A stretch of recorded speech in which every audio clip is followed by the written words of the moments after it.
শ্রমিক নেতা আনোয়ার হোসেন, উপস্থিত আমাদের প্রিয় মহাসচিব, আজকের প্রধান অতিথি মির্জা ফখরুল ইসলাম আলমগীর, ঢাকার সাবেক মেয়র ও মন্ত্রী জননেতা জনাব মির্জা আব্বাস, সাবেক মন্ত্রী ডক্টর মঈন খান,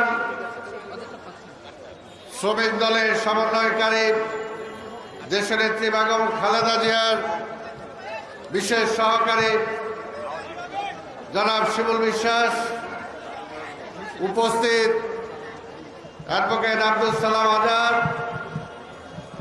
প্রিন্স, সপু সহ ঢাকা মহানগর, উত্তর, দক্ষিণ ও বিভিন্ন অঙ্গ সংগঠনের নেতৃবৃন্দ, আসসালামু আলাইকুম।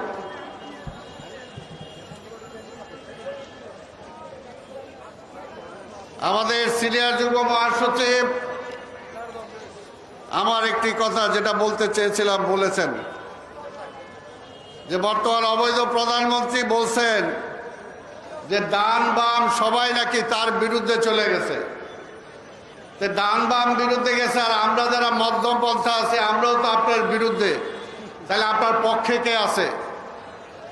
আপনার পক্ষে হলো চোরা, চোর, লুটেরা, ডাকাত, ব্যাংক ডাকাত, রিলিফ চোর, গম চোর, সব গরু চোর, সব চোরেরা হইলো আপনার পক্ষে আছে। তাই সেই কারণেই অবশ্যই ভুয়ারাই আছে। ভুয়া মুক্তিযোদ্ধা যারা ছিল ৭১ সালে ১৬ই ডিসেম্বরের পরে রাজাকাররা ফেলে যাওয়া অস্ত্র যারা তুলে নিয়ে মুক্তিযোদ্ধার সাথ ছিল তারাই হলো ভুয়া, তারাই ভুয়া এবং ভুয়া অবশ্যই আছে। তাই আজকে বলবো, আজকে লাজ নাই, লজ্জা নাই, শরম নাই, বেহায়া আওয়ামী লীগ বলে যে তার পক্ষে কেউ নাই, তারপরও জোর করে ক্ষমতায় আছে। আরে বা বলতে দাও না, ভুয়া বলবো পরে, রাখো। আজকে এই ছাত্রদল, তাই আজকে যেটা বলি, আজকে মহান মে দিবস। এই মে দিবসের কোনোদিনই এই ভুয়া প্রধানমন্ত্রী, অবৈধ প্রধানমন্ত্রীর বক্তব্য কখনো শুনি না, কিন্তু আজকে ইচ্ছা করে শুনলাম যে উনি কি বলেন। ওনার বক্তব্য, ওনার বাবা এক সময় বলছিলেন সারা পৃথিবী দুই ভাগে বিভক্ত, শোষক আর শোষিত। তার বাবা বলছিলেন শোষিতের পক্ষে উনি।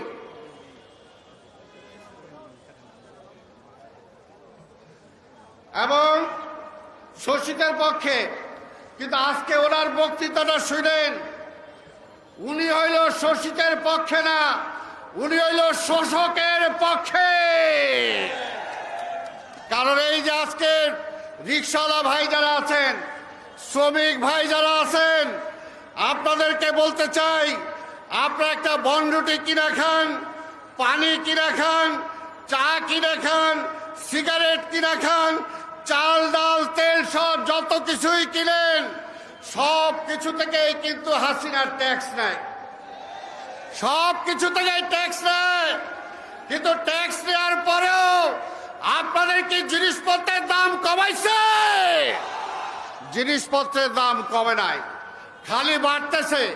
এই তেলের দাম 2 দিন আগেও বাড়ছে। কারণ ওই যে বললাম, শেখ হাসিনা তো আপনাদের ভোটে নির্বাচিত না। শেখ হাসিনা হইল ওই অবৈধ নির্বাচন কমিশন, ওই অবৈধ প্রশাসনের লোক যারা আছে, অবৈধ চোর, বাটপার, ব্যাংক লুটেরা যারা আছে, তাদের মাধ্যমেই ক্ষমতায় আসছে। এর জন্যই তাদেরকে কনসেশন দিতেই ব্যস্ত থাকেন, কিন্তু শ্রমিকদের কথা চিন্তা করেন না, শ্রমিকদের কথা চিন্তা করেন না। তাই ভাই আমার বক্তব্য আমি দীর্ঘায়িত করব না, শুধু একটা কথাই বলবো যে আজকে হাসিনা জোর করে ক্ষমতায় আছে, জোর করে ক্ষমতায় আছে। গত 28 অক্টোবর এইখানে এই সমাবেশে শুরু হওয়ার আগে থেকেই তারা ওই কর্নারে আমাদের মিছিল মিটিংয়ের উপর আক্রমণ শুরু করেছে পরিকল্পিতভাবে। আমরা এখানে হাজার হাজার সমাবেশ করেছি এবং প্রধান বিচারপতির বাড়ি পার হয়ে পার পর্যন্ত লোকজন গিয়েছে। আমাদের লোকরা কোনো প্রধান বিচারপতির বাড়িতে হামলা করে নাই।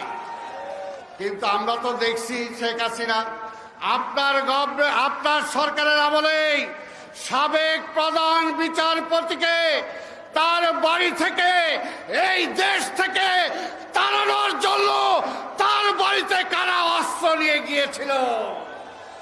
আমরা জানি, দেশবাসীও জানে। আজকের এই পুলিশ হসপিটাল দীর্ঘদিন এখানে আছে, কোনোদিন আমরা আক্রমণ করি নাই। 2 ঘন্টার মধ্যে আপনি এত আক্রমণ করলেন, আমাদের নেতা কর্মীদের বিরুদ্ধে, মহাসচিব সহ, মির্জা আব্বাস সহ সবার বিরুদ্ধে আমাদের মামলা দিতে পারলেন। পরের দিন জেলখানায় নিয়ে গেলেন, আর 2 ঘন্টার মধ্যে কয়েকশো মামলা দিয়ে দিলেন। হাজার হাজার নেতা কর্মীর বিরুদ্ধে মামলা দিয়ে দিলেন। আগে থেকে যে সাজায় রাখছিলেন এইটা আমরা বুঝি। তাই আজকে বলতে চাই, আজকের আমি শুধু একটা কথা বলে শেষ করব। আমি এখানে একটা বিদ্যুৎ বিল আনছি, আমার নিজের বিদ্যুৎ বিল। অনেকগুলো বিদ্যুৎ বিল আছে আমার, তার মধ্যে একটা আনছি। আজকে বিদ্যুতের কথা বলে, বিদ্যুতের দাম বিএনপির আমলে কত ছিল, এখন কত আছে, শুধু তার তো মোটা বলতে চাই। একটা মিটারে আমি আজকে 1500 টাকা এইখানে জমা দিছি। 1500 টাকার মধ্যে তার মধ্যে আমাদের মিটারের চার্জ নিয়ে নিছেন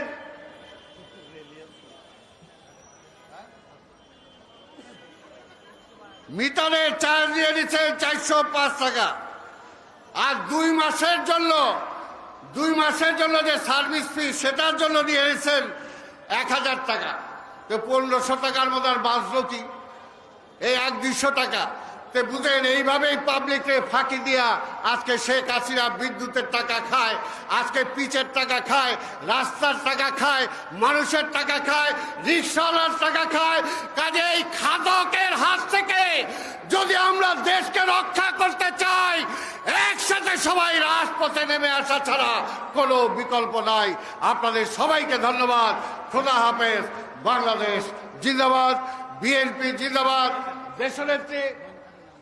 দেশনেত্রী বেগম খালেদা জিয়া জিন্দাবাদ, আমাদের নেতা দেশনায়ক তারেক রহমান জিন্দাবাদ, স্বাধীনতার ঘোষক শহীদ রাষ্ট্রপতি জিয়া রহমান অমর হোক।